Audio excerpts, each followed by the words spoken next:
à tous, bienvenue à l'émission Accent sur la santé. Chers amis, j'espère que vous allez bien. Aujourd'hui, nous sommes ravis d'être avec vous pour ce nouveau numéro. Nous allons de ce fait parler de santé et économie, d'où le thème « La santé comme facteur exceptionnel de développement économique ». Et pour cela, nous sommes accompagnés d'un étudiant en médecine de l'Université Notre-Dame d'Haïti qui répond au nom de Rudolph Edmond. Bienvenue parmi nous, Rudolph. Bonjour Christine, bonjour auditeurs et internautes de l'émission Accent sur la santé. Merci de m'inviter à l'émission Christine. C'est tout à fait un plaisir pour moi d'être avec toi pour débattre la santé au regard de l'économie. D'accord, le plaisir est tout à fait partagé. Donc, pour commencer d'emblée, nous avons deux concepts qui sont santé et économie, c'est-à-dire développement économique. Donc, pour nous capables commencer, nous avons essayé de définir qui ça santé est et ensuite qui ça qui est un facteur de développement économique. D'accord. La santé, selon l'OMS, c'est un concept tridimensionnel. Donc, la santé, c'est un état complet de bien-être physique, mental et social. Donc, c'est l'aspect tridimensionnel. Et cela ne consiste pas en l'absence de maladie ou d'infirmité. Donc, ces trois points, ces trois dimensions doivent être réunies pour que nous puissions parler de santé. L'état complet de bien-être physique, mental et social. Donc, ça, c'est selon l'OMS. Mais comparativement avec le facteur de développement économique, tout ce qui peut contribuer en termes de positivité aux mutations techniques, sociales, territoriales, démographiques ou sanitaires demeure un facteur de développement. Mais en économie, ce facteur de développement doit contribuer à l'apogée de la productivité, des richesses, mais aussi du niveau de vie. Donc, tout facteur de développement économique doit contribuer à une croissance sine qua non économique. Donc, le développement économique se voit donc stabilisé, mais la croissance économique, cela est en cours de stabilisation. Donc, on parle là maintenant de la santé au regard du facteur de développement économique. D'accord. Donc, on voit que la santé, comme tu viens de le dire, cela dépend de trois facteurs qui sont physique, social et mental. D'autre part, on a facteur de développement économique. Donc, j'aimerais que tu nous dises un peu plus quel est le rapport entre ces deux concepts qui sont santé et économie. Voilà. Nous vivons dans un monde actuellement où la santé se voit monétisée. Pourtant, la santé, c'est une ressource que Dieu nous a léguée. C'est une ressource que Dieu nous donne. Donc, la santé ne peut être monétisée. Mais, nous pouvons quand bien même essayer de voir quel rapport il existe entre la santé et l'économie. En un premier temps, la santé, ça permet d'accroître l'économie. En un second temps, l'économie peut permettre de garantir la santé. Prenons par exemple quelqu'un qui jouit d'une bonne santé et qui a sa propre entreprise. Et cette personne-là, du fait qu'elle jouit de la santé que Dieu lui a sûrement octroyée, cette personne va pouvoir fructifier les projets de son entreprise. D'une autre part, et quelqu'un qui possède une maladie qui est très coûteuse, donc cette personne devra, d'une manière ou d'une autre, dépenser de son économie. Donc nous voyons une certaine corrélation, un certain rapport qui existe entre la santé et l'économie. Donc nous devons voir la santé au regard de l'économie de façon vice-versa. D'accord. Mais maintenant, j'aimerais que tu nous dises un peu plus sur la façon dont la santé, que ce soit la santé des individus ou du moins les sciences de la santé, contribuent à l'apogée de cette économie-là. D'accord. Tu nous parles des sciences de la santé. Par exemple, nous pouvons citer la médecine, l'odontologie, et la chiropratique, j'en passe, la pharmacie également. Ces sciences, elles ont également leur rapport avec l'économie. Elles peuvent contribuer à l'apogée de l'économie.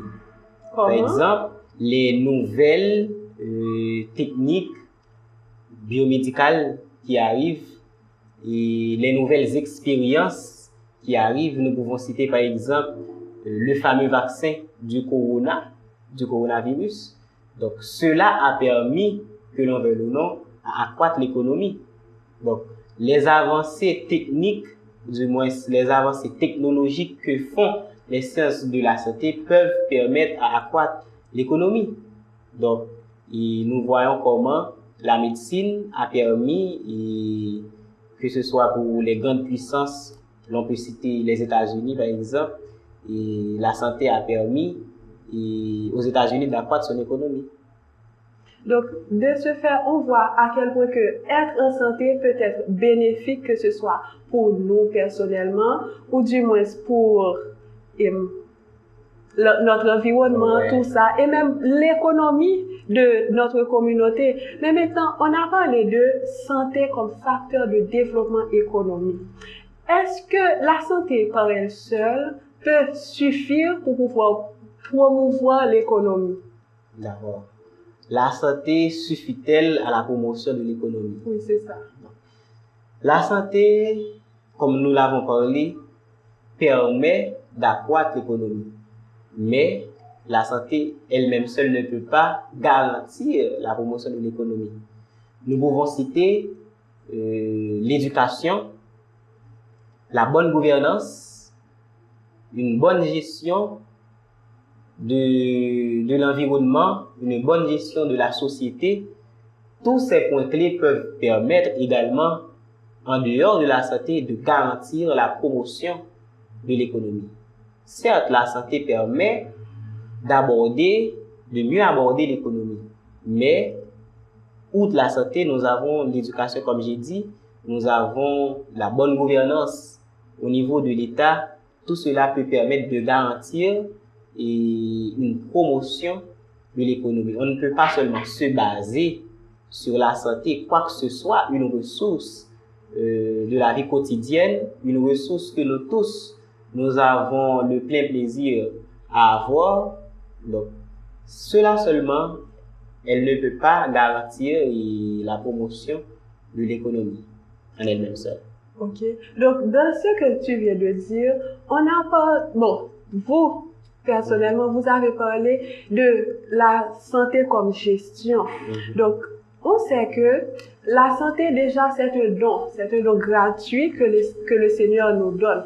De ce fait, c'est un devoir pour nous, en tant que créature, d'en prendre soin, parce que ce n'est pas pour rien. Il nous a donné pour gérer le temps, l'argent et même notre santé. Donc, c'est à nous de faire le maximum, parce que comme dans la présentation de Rudolph, nous avons vu à quel point il est important pour nous d'être en bonne santé, parce que cela favorise d'autre part la croissance de l'économie. C'est ça? Exactement. Ok, donc nous allons conclure, mais juste avant, est-ce que tu as, que ce soit un conseil ou du moins quelques mots avant de mettre fin? Bon, si je devrais avoir un conseil, ce serait probablement de dire aux gens que la santé, ça permet vraiment d'accroître l'économie.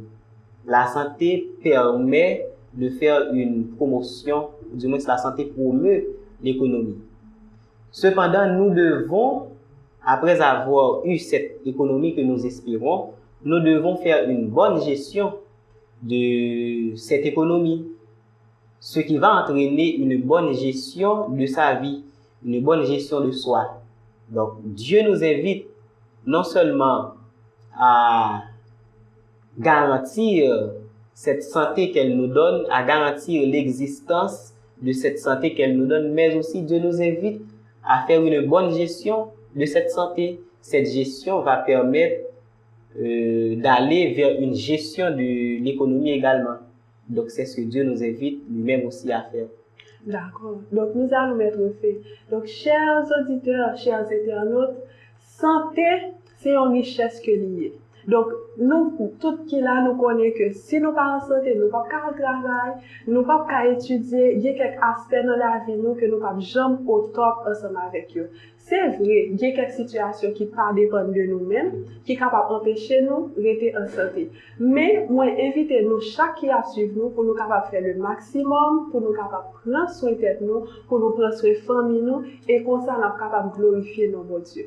Donc, nous allons mettre fin. Donc, je vais vous laisser avec un verset qui se trouve dans Colossiens 3. C'est le verset 23 de Colossiens 3 qui dit « Tout ce que vous faites, faites-le de bon cœur, comme pour le Seigneur et non pour les hommes. » Je reprends. « Tout ce que vous faites, faites-le de bon cœur, comme pour le Seigneur et non pour les hommes. » Donc, d'ici là, je vous souhaite de rester en santé et bye bye, à la prochaine. Bye bye, Merci. Merci.